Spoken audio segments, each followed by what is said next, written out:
Melhorou agora? Agora sim, estamos escutando aqui perfeitamente. Nós estamos conversando aqui com Cláudio Ângelo, ele que é coordenador de comunicação do Observatório do Clima. E o Observatório emitiu na semana passada, Cláudio, uma nota técnica mostrando que o Ministério do Meio Ambiente gastou exatos R$ 105.409 nas ações orçamentárias diretas neste ano até 31 de agosto. Né, para o ouvinte que nos acompanha, para o telespectador da TVT também, para quem acompanha aqui o jornal no YouTube, é isso mesmo, são R$ 105.000 só, né, um dinheiro que deveria ser usado para tocar toda a política ambiental federal a cargo do Ministério, em ações como combate à mudança do clima, prevenção aos efeitos da desertificação, política de proteção de biodiversidade e promoção da qualidade ambiental urbana.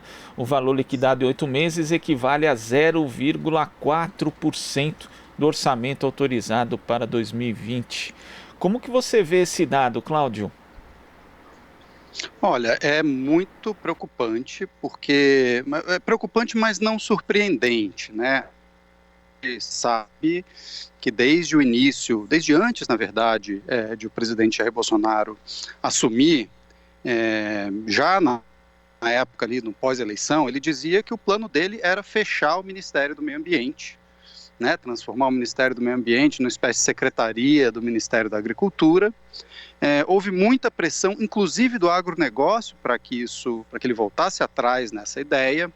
Então, ele voltou atrás nessa ideia, mas pelo que a gente vê do desempenho do Ministério nesse ano e 1 ano e 9 meses já de governo, esse recuo do Bolsonaro foi apenas retórico, né? Porque na prática o que a gente está vendo é que o Ministério do Meio Ambiente está sendo paralisado.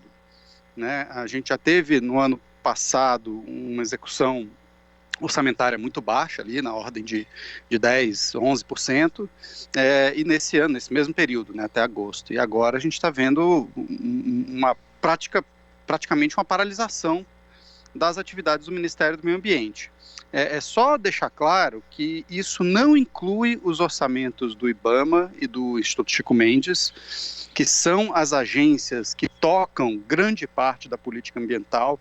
Isso não inclui aluguéis, não inclui salários. A gente está falando aqui da formulação de políticas pelo Ministério do Meio Ambiente, que ainda assim é uma coisa, pelo menos nos últimos anos, esse grau tão baixo de execução é algo sem precedentes, porque mostra que a gente não tem políticas ambientais sendo formuladas. E entre essas políticas tem uma política fundamental, que é a de mudança climática, né? O Brasil tem obrigações no Acordo de Paris e deveria, em tese, iniciar neste ano a implementação da sua meta, né? Sua meta de redução de 37% das emissões até 2025 em relação aos níveis de 2005, e a gente não tem sequer um plano de implementação dessa meta formulado. E pela execução da área de mudanças climáticas no Ministério do Meio Ambiente, não tivemos nem teremos, né? E essa baixa execução orçamentária, ela é geral, né, Cláudio? Vendo aqui, inclusive, que a Controladoria Geral da União, a CGU, publicou um relatório dizendo que a execução máxima era de 14% nos programas do Ministério em 2019.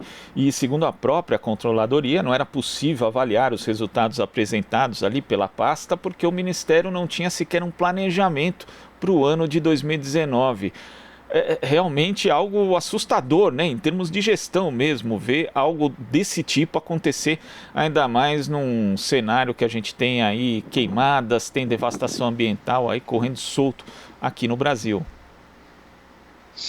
A gente nota que existe uma opção deliberada por não fazer política pública de meio ambiente no Brasil.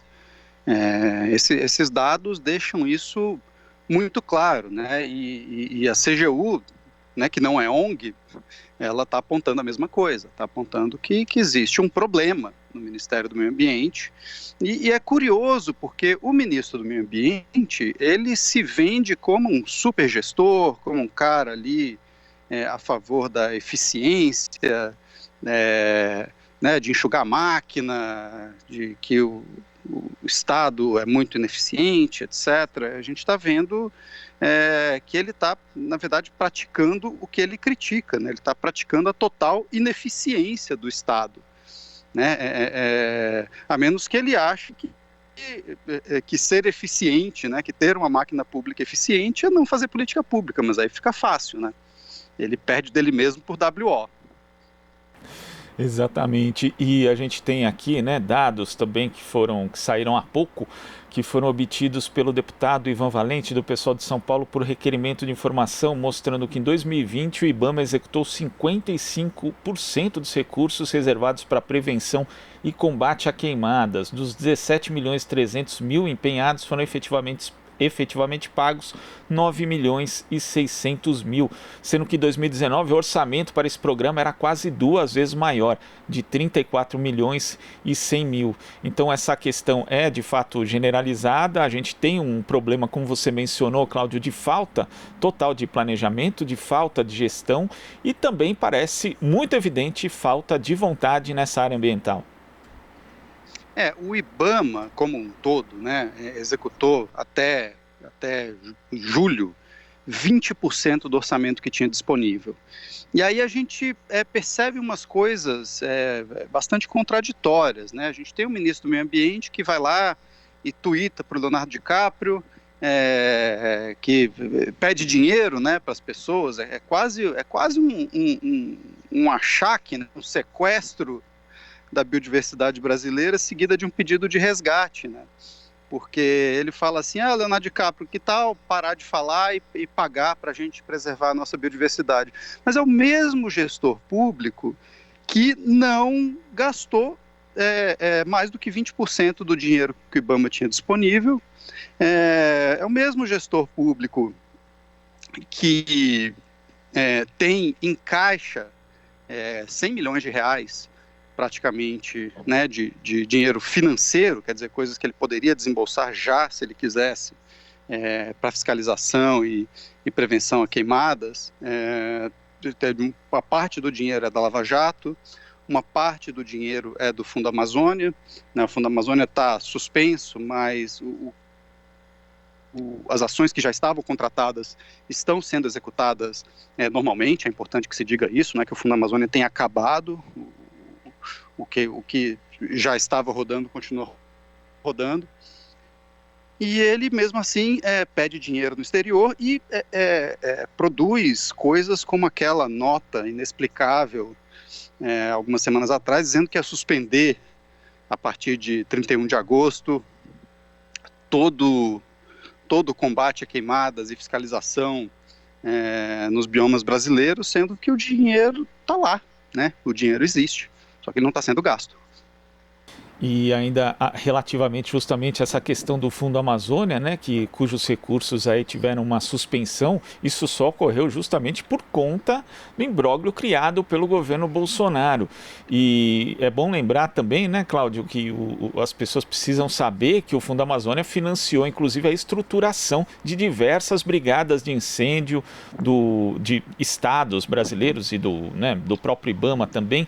Então, quer dizer, se não fosse a ação do Fundo Amazônia lá atrás, hoje a situação que a gente tem seria ainda muito pior. Exato. O Fundo Amazônia, inclusive, o Fundo Amazônia não deveria, em tese, ser usado para essas coisas, porque fiscalização ambiental é uma função precípua do Estado, né? Você não deveria depender de dinheiro de doação para realizar a fiscalização ambiental, mas isso foi a solução que se encontrou aí após o baque, né, da recessão de 2014, 2015, num período em que, né, em 2016, o desmatamento aumentou, foi um período em que a gente teve muito pouco dinheiro para a fiscalização do IBAMA, e foi a solução que o governo então encontrou. E esse dinheiro vem sendo aplicado, né, na fiscalização do IBAMA, vem sendo aplicado pelos estados, né, e isso é bom que se diga, porque a justificativa para extinguir os comitês gestores do Fundo Amazônia foi que o dinheiro ia todo para ONGs, etc. Mas, na verdade, União, estados e municípios têm a maior parte do dinheiro do Fundo Amazônia. 60% dos recursos do Fundo Amazônia vai para entidades públicas. Então, é uma verba que, agora que está sendo usada em fiscalização, é importante que ela se mantenha, né, para ser usada em fiscalização. Em tempos aí de aperto fiscal, é plenamente justificável, embora não fosse o ideal. Agora, Cláudio, hoje o Brasil vive aí índices, e tristemente, né, índices recordes de devastação. Temos aí a maior devastação da história, né, nesse período. No Pantanal, temos queimadas intensas também na Amazônia. O que fazer para reverter essa situação? Só a pressão internacional, a mobilização da sociedade daqui vai fazer com que seja possível a gente reverter esse cenário, Cláudio? A pressão precisa continuar, mas eu acho que é mais do que pressão internacional. O que tem que haver é uma pressão da sociedade brasileira sobre o governo brasileiro, para que o governo brasileiro tome providências, porque ninguém no exterior pode nos dizer como a gente vai salvar o nosso patrimônio, né? Como é que a gente vai proteger o nosso futuro. Muito embora a questão amazônica, por conta das emissões de gás de efeito estufa, seja um problema global, é um problema global que está nas mãos do Brasil, né? O Brasil tem que resolver isso. Então, enquanto a sociedade brasileira continuar acreditando em fake news, continuar se informando pelo WhatsApp, que diz que não tem queimadas acontecendo, ou essa mentira de que 90% das queimadas na Amazônia ocorrem em regiões já antropizadas, né, que infelizmente muitos gestores públicos parecem estar acreditando nessa mentira, pelo menos formalmente. Enquanto a sociedade não bater o pé e exigir do governo respostas urgentes e imediatas a esse problema, a gente vai continuar com isso acontecendo, né? A sociedade civil, diante do fato de o governo federal não fazer nada, praticamente, resolver a situação, a sociedade civil propôs 5 medidas emergenciais e entregou isso para o parlamento. Foram 63 organizações da sociedade civil assinando esse rascunho de proposta. Entregamos isso para os presidentes da Câmara e do Senado, e entre essas propostas está uma moratória de 5 anos ao desmatamento, o endurecimento das penas para crimes ambientais e a reestruturação dos órgãos de fiscalização e controle, né, o IBAMA e o ICMBio, além da retomada imediata do Plano de Prevenção e Controle do Desmatamento na Amazônia. O Brasil tem um plano, né, ou tinha, antes de 2019, um plano que evidentemente que tinha problemas, mas também tem sucesso demonstrado, né? A gente conseguiu reduzir o desmatamento na Amazônia em 83% entre 2004 e 2012. Então, não é que a gente não saiba fazer, o Brasil sabe fazer.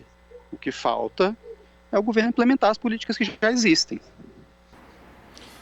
Tá certo, Cláudio. Muito obrigado pela sua participação aqui no Jornal Brasil Atual e até a próxima. Obrigado. Conversamos aqui com o coordenador de comunicação do Observatório do Clima, Cláudio Ângelo. Você está ouvindo Jornal Brasil Atual. As notícias que os outros não dão.